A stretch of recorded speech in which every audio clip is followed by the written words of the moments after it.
संवत 1743 असवारी करी जब, हस्ती पर चढ़ाए कि आगे से न चलाए तब, हस्ती पर चढ़ाए कि आगे से न चलाए तब। संवत 1743। बोलिए श्री प्राणनाथ प्यारे की जय, सतगुरु महाराज की जय, कृष्ण कन्हैया लाल की जय। Dear Chandraji, as discussed earlier, we are nearing the end of our discourse.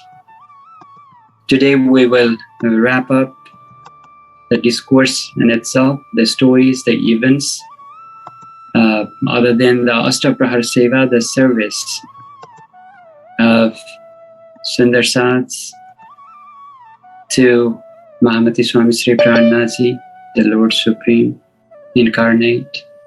So how they serve Prananath, how they serve each other, how they serve the Lord in those 24 hours. Those 24 hours are divided into 8 parts. So that is 3-hour increment. That is called Prahar. So there are 8 Prahars in 24 hours. How the Sundar Sats serve Prananath as the Lord Supreme, how Prananath guides them, how Prananath awakens them.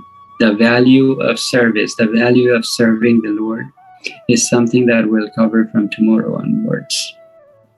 Because Mahamati Prananath glorifies the value of serving humanity, the value of serving Sundar Sats, and the value of serving the Lord.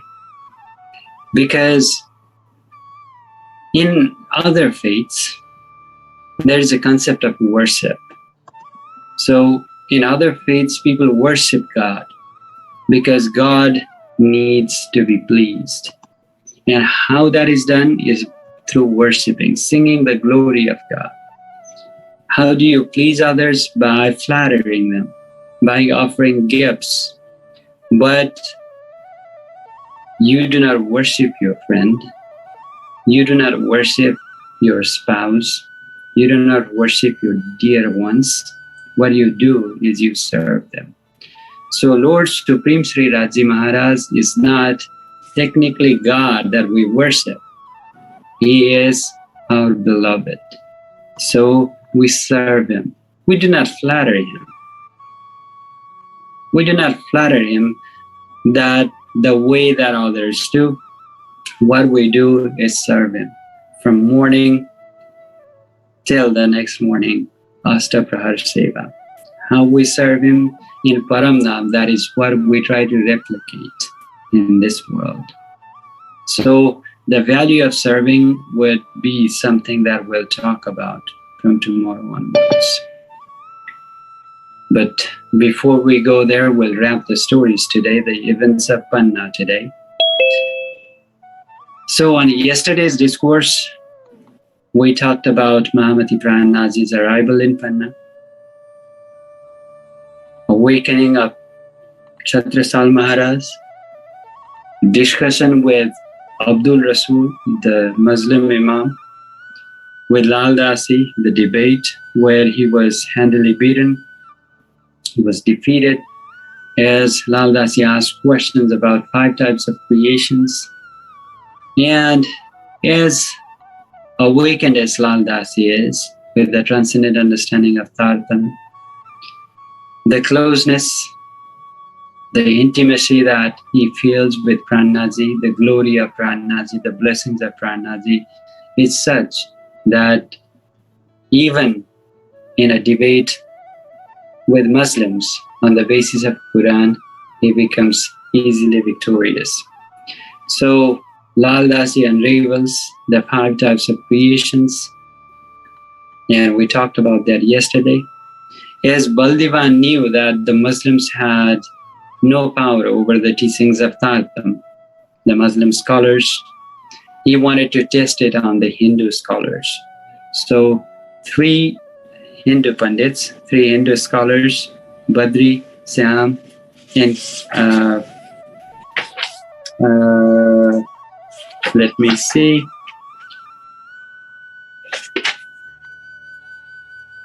Then Sundar, Ballabh and Badri, those three Hindu scholars were called upon, and there was another religious debate. And Maharaja Chhatrasal himself, who was awakened just few months ago, probably at the max, Maharaja Chhatrasal was blessed by Prananaji to lead the discourse, the debate, and Maharaja Chhatrasal asked him the questions about three distinct leelas of Sri Krishna. And as complicated as the topic is, they did not have any answer. Sundar, Ballabh and Badri. So they accept their defeat in the beginning, and Maharaja Chhatrasal, with the blessing of Prananaji, reveal the secrets of Krishna's three Dalila, three distinct leelas, and eventually they feel defeated, but they come back again because they were criticized by other Hindu scholars, but Maharaja Chhatrasal criticizes them for such dishonesty. So there's religious debates, discussions with both the Hindus and Muslim scholars going on in Panna as it was happening from a long time ago with Prananaji. He has a lot of Hindu disciples, he has a lot of Muslim disciples. More than 5,000 Sundarsats have been gathered around the holy place of Panna. And we also talked about the establishment of Banglaji and Gumarji and establishment of Sripan's Padmavati Puri Dham. We also sung the glory of Padmavati Puri Dham is Mukti Peeth. That is where souls would be awakened. They would be awakened in the hearts of Prananaji because, as we already discussed, that when we are awakened, we do not find ourselves awakened in Paramdham just yet.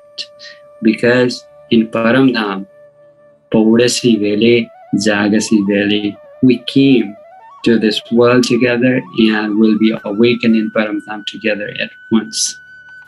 So when we are awakened, when we leave this material world, our soul resides in the heart of Prananaji in Panna. And when all 12,000 of us are awakened, then finally Raji Maharaj will awaken us all in Mulmilawa, in that holy meeting of Mulmilawa. So that is how the process works. So it was 1743 when Maharaja Chhatrasal and his army is led by Prananaji. He is sitting on a elephant back and he is leading.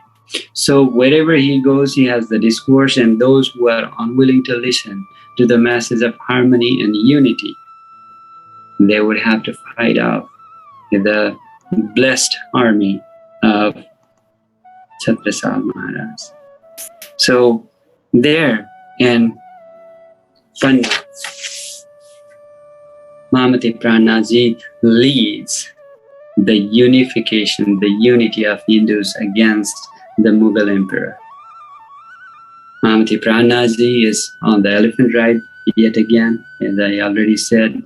He is enlightening the world, he is awakening the world, he is propagating the divine messages of religious harmony, he is propagating the message of self-realization, awakening souls.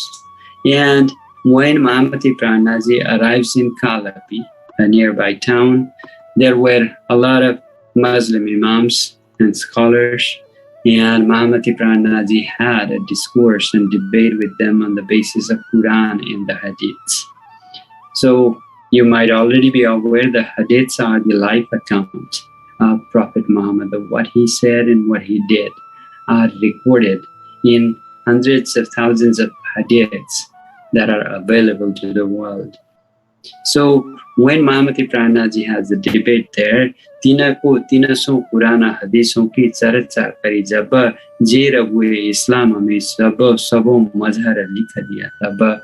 What they did was that they could not stand against the intellect of Mahamati Prananaji, and they collectively signed a paper they collectively signed a metallic paper where they admitted that Mahamati Prananath was indeed the Imam Mahdi that the Muslims had been waiting for.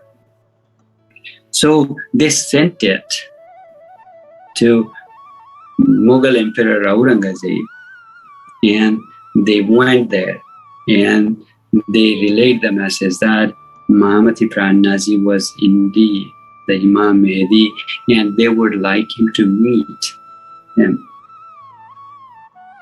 So on that paper, on that signing, they had declared that the 7 signs of Qiyamah, the day of judgment, have been fulfilled. As soon as Aurangzeb reads it, as we already know, Aurangzeb was not in Delhi back then, he was on the south. So as soon as he reads the letter, then he bends his head forward in guilt, in shame. So pahunchaya sare tore ko kano sunya sudatana sunake sira nicha kiya chuta nahi gumana. So, like we already said, on the basis of the autobiography of Mahamati Swami Sri Prananath and Satguru by Brajabhushanji Maharaj Pritanta Muktavali, it is stated that Mahamati Prananath had a meeting with Aurangzeb. Even if he did not, he got the message of Mahamati Prananath through 12 moments. 12 moments instead of volume issue. So what he does is he again realizes that he had missed a moment, he had missed an opportunity to be with Imam Mahdi, to realize the transcendent understanding of Imam Mahdi. So we already said, on the basis of the biography of Aurangzeb written by Yadunath Sarkar, Aurangzeb regrets not recognizing his master, Imam Mahdi. So on that book, it is stated that Aurangzeb says, "Master had come to my house, but my darkened eyes could not recognize him." So he realizes that he missed a moment, but the time had already gone. Piche pachtawa kya kare jab chiriya chug gayi khet. As it is stated, regretting afterwards does not make any sense because time's already passed. Mahamati Prananath is awakening Hindus and Muslims alike. Maharaja Satrasal is fighting off the Mughal armies. Not just the Mughals, occasionally he is having to fight the Hindu rulers and Hindu kings because they are against his ascendance in power. As he is receiving more power, as he is receiving more land, as he is trying to fight off the Mughals, as he gets more powerful, the Hindu kings are against him. So he also has to fight off the Hindu kings every now and then, because they are used to be the servant of Aurangzeb. They become accustomed to that. They do not want to lead a fight against the Mughal emperor and rule an independent kingdom. They want to pay taxes. They want to have the blessings of Aurangzeb. Such was the case. Being Hindu kings, the Hindu kings were not united in one front, leading a fight. But Maharaja Satrasal, with the blessing of Prananath Maharaj, the sword that he got, Jal Pukar, as we already said, in more than 280 wars, more than 280 fights that he fought, he became victorious in each of them. The king of Chitrakoot, Basanta Suraki, invited Mahamati Prananath to Chitrakoot because he realized that Mahamati Prananath was indeed with some magical powers. Because whenever Mahamati Prananath met Chhatrasal Maharaj had no power, no resources, no army. But as soon as Chhatrasal Maharaj met Prananath, somehow he got the strength like no other. His army, the number of his army multiplied. The resources that he had, he is building palaces, he is building forts. And knowing that Chhatrasal Maharaj received the blessings of Prananath, Basanta Suraki invites Mahamati Prananath to Chitrakoot. He was not awakened. He could not be awakened. Mahamati Prananath goes there for a year. A lot of the residents of Chitrakoot were the followers of Lord Rama, the incarnation of Lord Vishnu. Mahamati Prananath goes there and reminds people of the Leelas of Sri Krishna. So Lord Rama is known as Maryada Purushottam. So he teaches us the values of manners. He teaches people the etiquettes, how one should behave. He was a disciplined ruler of Ayodhya, who always listened to the voices of his citizens. He was a very, very competitive king, an effective leader. While Mahamati Prananath reminds people of Sri Krishna, who is Leela Purushottam. Lord Rama is Maryada Purushottama, Lord Sri Krishna is Leela Purushottama, whose Leelas are transcendent. So Mahamati Prananath stays there in Chitrakoot for a year, and Bada Kayamatnama, the last book of among the 14 books compiled in the book of Tartam, Bada Kayamatnama was revealed while Prananath was there in Chitrakoot. And like we said, Bada Kayamatnama is a return in the name of Prananath. If you look at the end of every chapter, in Bada Kayamatnama, Mahamati Prananath blesses Chhatrasal Maharaj and dedicates that book to him for his service, for his lead of awakening Sundarsats. Mahamati Prananath returns to Panna after 1 year. Like we've already said, Chhatrasal Maharaj is leading a fight against the Mughals and the Hindus. The Purdal Khan came for a fight against Chhatrasal Maharaj.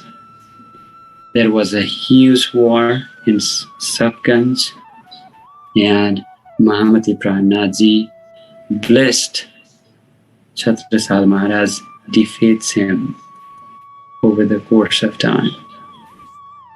Every war he fights, with the blessings of Prananath, he defeats each of them. The Hindu kings, the king of Jaipur attacks Chhatrasal Maharaj. Ranamasta Khan, the Muslim, the Mughal army led by Ranamasta Khan attacks Chhatrasal Maharaj. He gets defeated.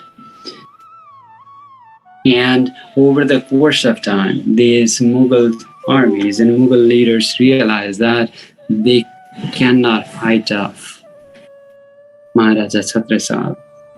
And the Hindus fight against the Mughals. There are three kings actually. Those are regarded as the protector of Hinduism in India. Maharana Pratap, the ruler of Mewar. Chhatrapati Shivaji, the king of Maratha. And Maharaja Chhatrasal, the king of Bundelkhand, they protected Hinduism, Hindu culture and tradition against the Mughals who wanted nothing but convert the whole of India into Islam. Maharaja Chhatrasal protected a large number of Hindu temples around Bundelkhand because he's been receiving the blessings of Mahamati Prananath. There is nothing, there is no one who could stand up to him.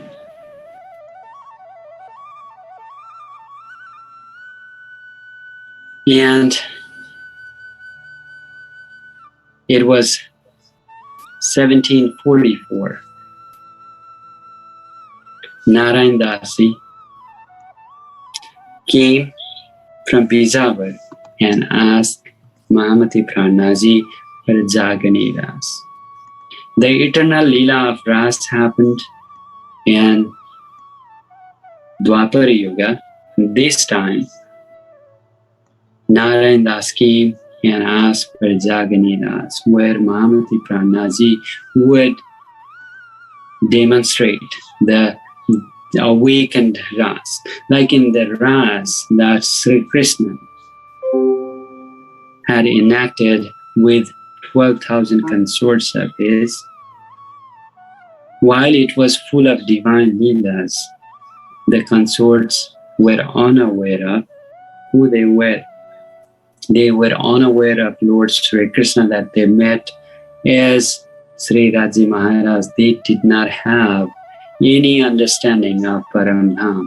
So here in this Jagani Ras, Mahamati Prananath would play the flute of knowledge, flute of transcendent understanding. Paramdham, Braja, Ras and Jagani, everything has been unraveled. So in Britanta Muktavali, Brajabhushanji Maharaj said that Mahamati Prananath took all the Sundar Satsi to a nearby lake in Peshawar and enacted the Jagani Ras. From Sharad Purnima all the way to Kartik Purnima for a month, he enacted the Jagani Ras, and all those Sundar Satsi had a feeling that they were enjoying the Leelas of Paramdham. It's such, in the divine pilgrimage of Padmavati Puridham, Sharad Purnima is celebrated every year with such glory, with such joy that hundreds of thousands of Sundar Sats gather in that land. Mahamati Prananath is blessing the Sundar Sats, awakening them. Maharaja Chhatrasal is fighting the Mughals. He is so glad, so happy that he is having the blessings of Mahamati Prananath. He is winning every battle that he is fighting. He is uniting the Hindu kings. And he is attempting, he is trying his level best to liberate the Bundelkhand. There was a priest named Bhattacharya, a renowned scholar. He had studied the Vedic scriptures for 40 years in the land of Kasi, one of the holiest sites for Hindus. So he had a lot of ego in him because he thought that he knew everything.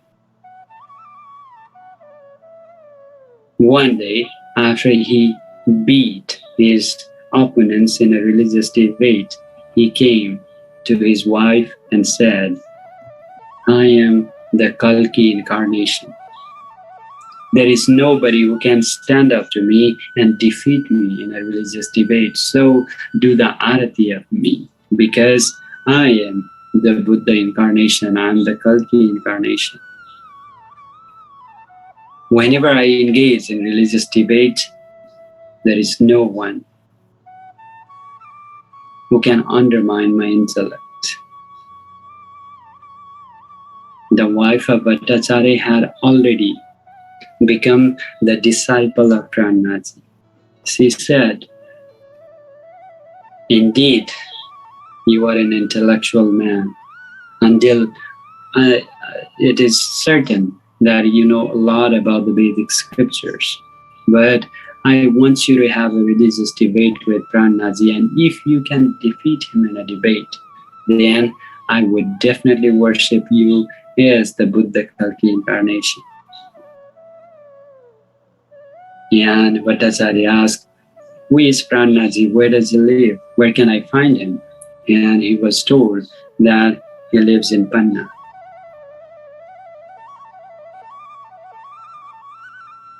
So he arrives in Panna after a few days of travel, and Mahamati Prananath knows that Bhattacharya is coming to Panna. So what he does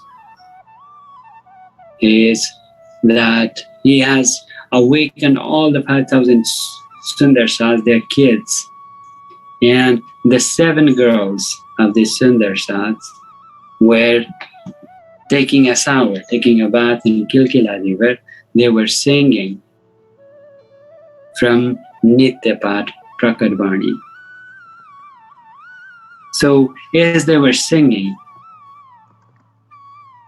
Bhattacharya overhears that.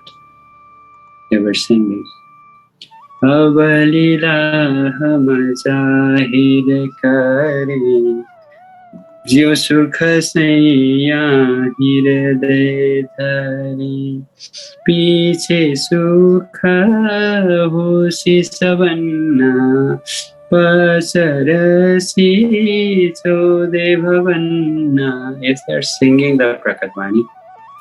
Bhattacharya thinks to himself, what scripture they are singing this from? What are they talking about?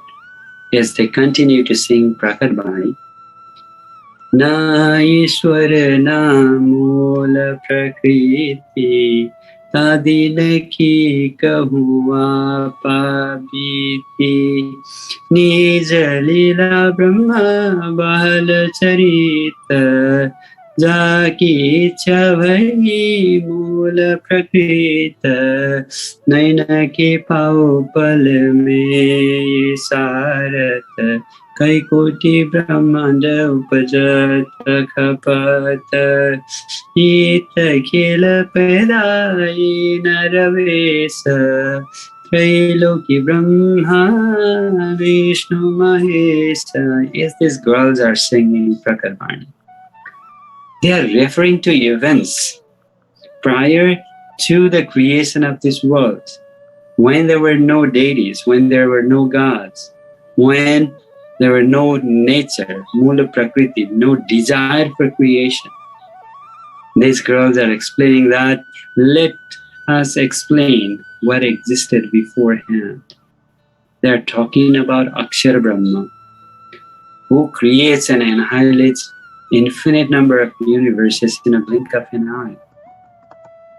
They are talking about the creation of Brahma, Vishnu and Mahesh, the trinity that is worshipped in Hinduism as being the Lord Supreme in combination.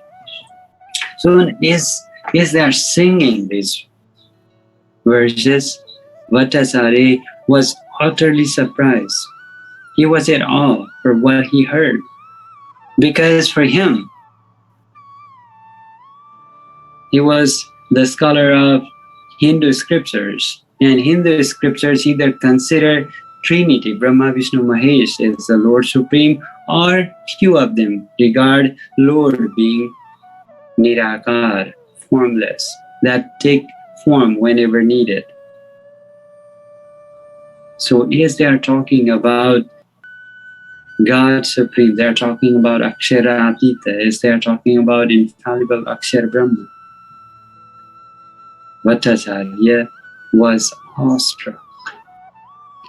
He feels that while these girls, 17-year-old girls, know a lot more than I do, it seems as if they know much more than I do, how glorified would Prananath be? How erudite, how intellectual Prananath would be, how awakened would his teachings be, how transcendent his teachings would be. Mahamati Prananath reminded the saints and other Sundar Satsi there, saying that Bhattacharya is coming for the religious debate. Or somehow, all those Sundar Sats, like Bhim Bhatta, Sam Bhatta, those awakened souls who were the scholars of Vedic scriptures, somehow they went away somewhere. So when Bhattacharya came, Mahamati Prananath had no one to have a debate with him. So what he did was he blessed these girls. He put his hand over their head and blessed them. And Bhattacharya has the debate with these girls, young girls, 10, 12-year-old girls, while Bhattacharya had been practicing Vedic scriptures and religious debate for years. He had studied Vedic scriptures for more than 40 years in Kasi. He is having a debate with these girls aged 10 and 12. And as soon as the debate started, these girls asked about Krishna's Tridha Leela, again, the three distinctions of Sri Krishna Leelas. And Bhattacharya had nothing to say. He had no answers to the questions that were thrown at him by these girls. His wife saw all these events unfolding and she asked her husband, as he did not have any answers, do you want me to do your arati or that of Prananath? Do you think you are still the Kalki avatar? You still think that you are the awakened soul? Then he tells his wife, I had such an ego. I was fooled by my intellect, but it turns out that I know nothing. So come together, we'll do the Arati of Prananath, and then Bhattacharya becomes the disciple of Mahamati Prananath.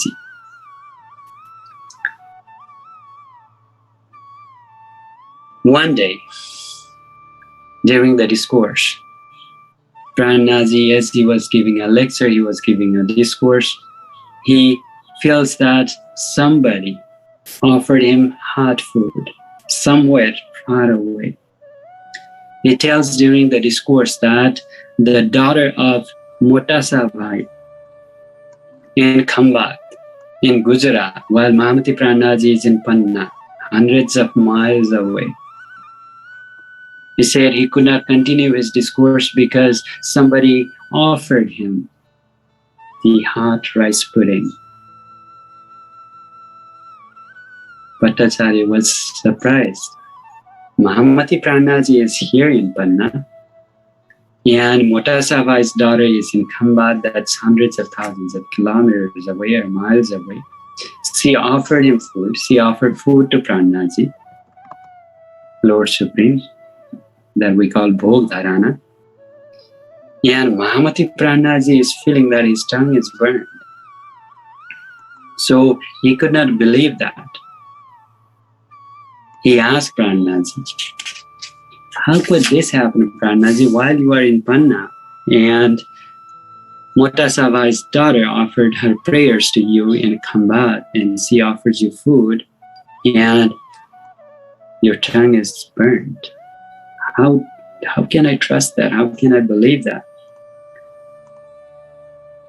Mahamati Prananath told him, Bhattacharya, if you do not believe what I say, then go to Khambat and try to figure that out for yourself. Try to find that out for yourself.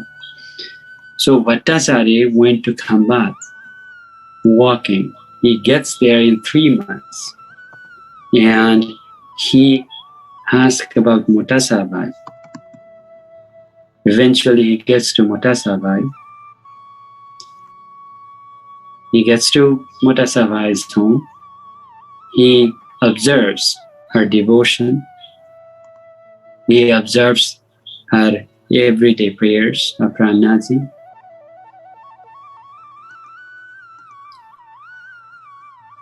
And eventually he asked her, I want an honest answer from you. Did you offer hot rice pudding on that particular day to Prananath?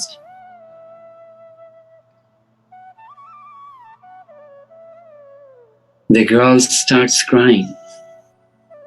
She apologized. Yes, I did on that particular day because my dad did not want me to offer prayer to Prananath, to the Lord Supreme. So, by mistake, because I had no choice, I had offered him hot rice pudding. And she feels that she made a huge mistake because that could have burned the tongue of Prananath. That moment, Bhattacharya realized that when someone offers a prayer with such a deep sense of honesty, with such deep disposition, a deep bhav, then the prayer reaches the end, the prayers are answered. Bhattacharya realized the divinity of Prananath right then and there. And he comes back to Prananath.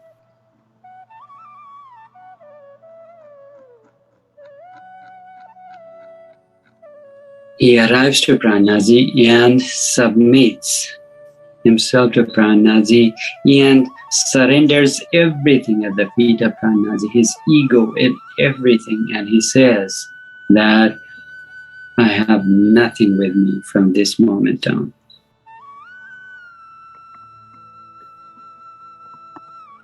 Mahamati Prananath is awakening the Sundarsats. Mahamati Prananath is enlightening the people. And as we know, Mahamati Prananath, as he settled in the city of Panna, he invites the daughter of Rajaram Bhai named Lalita Sakhi. She was handicapped. She was not as beautiful. Rajaram Bhai had always grieved the fact that his daughter would not be able to marry. He would not be able to find her husband because she was disabled. She did not have good looks. And Mahamati Prananath had told Rajaram Bhai that build a temple and let her serve Sri Krishna because there is no one in this world worthy to be her husband, because he had considered she is the consort of Lord Sri Krishna herself. So as Mahamati Prananath settles in Panna, he invites Lalita Sakhi to Panna. Mahamati Prananath does not believe in miracles. He does not perform miraculous acts because he wants to awaken people with their transcendent understanding. But since he is the Lord Supreme himself, occasionally he makes those reflect in his actions. So as Lalita Sakhi arrives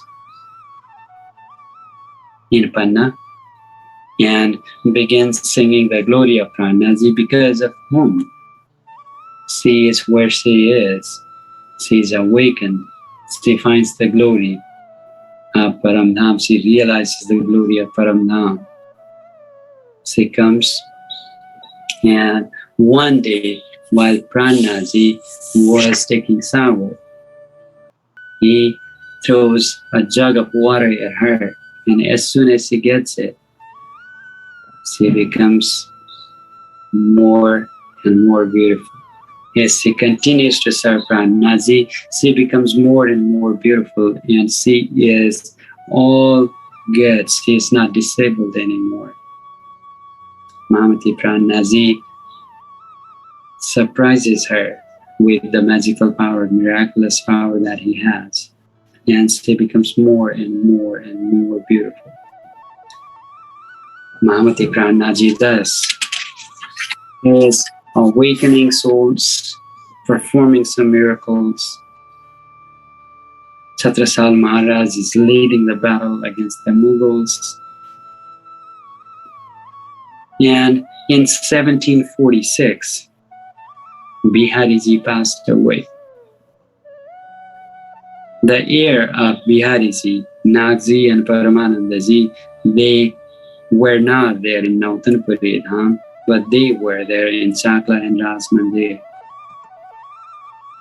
They did not ever assume the leadership of awakening Sundar Saji and Nautanpuri Dham. There was a woman named Kesarbai. She was a renunciate. She never got married. So she was traveling towards Dwarika one day from Junagadh, and she was passing via Jamnagar. So Junagadh and Jamnagar are close by. They're probably a few kilometers away. So as she gets in Jamnagar, she stops by in Jamnagar, and she had the darshana of Braja and Ras in Jamnagar. As she begins to question the glory of that land, Nautanpuri Dham, she was told about Satguru Shree Devchandraji Maharaj and Mahamati Prananath Maharaj and Tartam and everything. And she questions that who can unravel the teachings of Satguru Shree Devchandraji Maharaj really well? Who can awaken my soul? Mahamati Prananath, they tell her that it could only be Mahamati Prananath who could awaken her soul, and she would find him in Padmavati Pridham. She arrives in Panna after months of travel, and she was awakened by Mahamati Prananath. As she was awakened, a female, Kesarbai, around 400 years ago, as she was awakened, Mahamati Prananath asked her to bear the responsibility of awakening Sundar Saji from Sripas Nautanpuri Dham. She was made the heir of Sadguru Gadi. 400 years ago, she was given the title of Gadipati. She was given the title of the heir of Sadguru Maharaj. Mahamati Prananath was fighting for the equality of all the people. He did not discriminate people on the basis of gender, or race, or sex, or any other denominations. Mahamati Prananath brought people together, and Kesarbai was given the responsibility of Nautanpuri Dham, place of Satguru Shree Devchandraji Maharaj. So she becomes the heir, apparent of Satguru Shree Devchandraji Maharaj, the Gadipati of Nautanpuri. Mahamati Prananath thus shows an exemplary work of gender equality at his time. While if you look at the history, prior to 1960s, the women in the United States could not even vote. The gender equality that we talk about, that the world still struggles. If you look at the pay rate between the male and female in the United States, women only make about 87% of what male make for the same job that they do. Even today, while Mahamati Prananath is promoting gender equality 400 years ago, such is the vision, such is the glory of Mahamati Prananath, the Lord Supreme, incarnate in this world, who has all five powers of the Lord Supreme residing within him. He is the Lord Supreme of Jaganis Pramanda, the world of awakening. So all these 5,000 Sundarsats gathering around the city of Panna, living in the vicinity of Sripas Padmavati Pridham, worship and serve Prananath as the Lord Supreme. The Sundarsaji are divided into groups. There are some Sundarsaji who arrange food for Prananath. There are Sundarsats who take care of the plates. There are some Sundar Sats who make arrangement of warm water for Prananaji to bathe. There are 36 groups that is called Chhattis Karkhana in Beetak, where the groups are divided. The Sundar Satji are divided into groups to serve Sri Raji Maharaj and Prananaji. So that is something that will start from tomorrow onwards, that we know by the term Ashtaprahar Seva.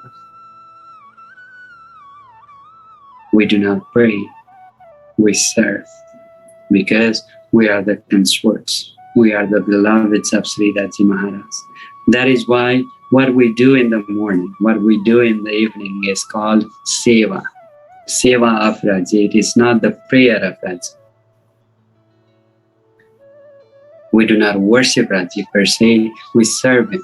And how we do that? We awaken him, we offer him food, we provide him dresses, we put him to sleep in the evening.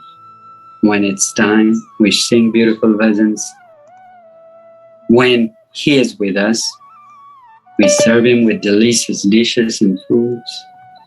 We go with him to different places and engage in divine leelas. So that is not prayer, that is service. And in this world of forgetfulness, in this world of suffering as well, we do the same thing. We do not offer our prayers, we serve Sri Raji Maharaj. And what pleases Raji Maharaj the most is that we serve the other Sundar Sat. We serve the humanity, because the goal of Raji Maharaj is to awaken humanity with that transcendent understanding that he's brought forth, and residing in the heart of Satguru Sri Devchandraji Maharaj and in the heart of Prananaji Maharaj.